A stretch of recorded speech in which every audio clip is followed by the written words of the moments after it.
जला भर के बोलबा बोले है कत तौडा गरिया गोरकी पहिला सोमवारी गे गोरकी पहिला सोमवारी जला भर के बोलबा बोले है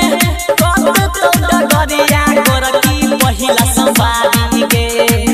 दुख भोले बाबा कर दे तो हाल गे शिवलिंग पधार दी है जल गे भोले बाबा दुख कर तो हाल गे शिवलिंग पधार दी है जल गे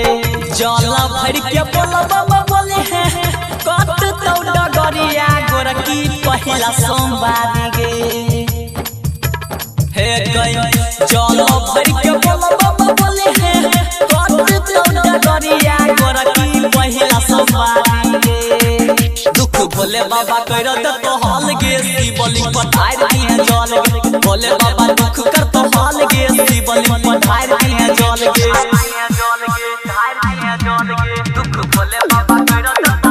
DJ Kanchan Raj, presented by Bullet Music Rajdhani।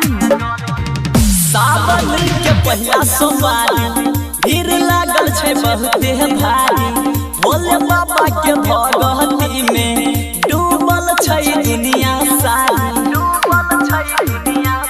हाँ हाँ सावन के पहिला सोमवारी भीड़ लागल छै बहुते भारी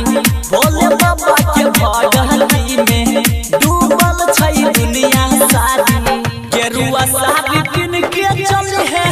बोला बाबा बोली है गोरकी पहिला सोमवारी गोरकी पहिला सोमवारी हे गई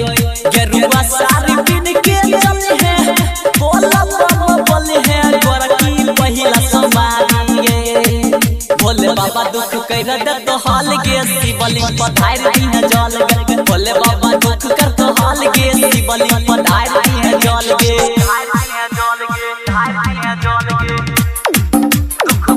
DJ Kanchan Raj, presented by Bullet Music Rajdhani।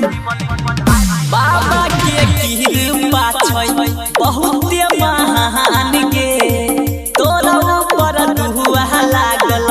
रहता जहान गे बाबा के कृपा छै बहुते महान गे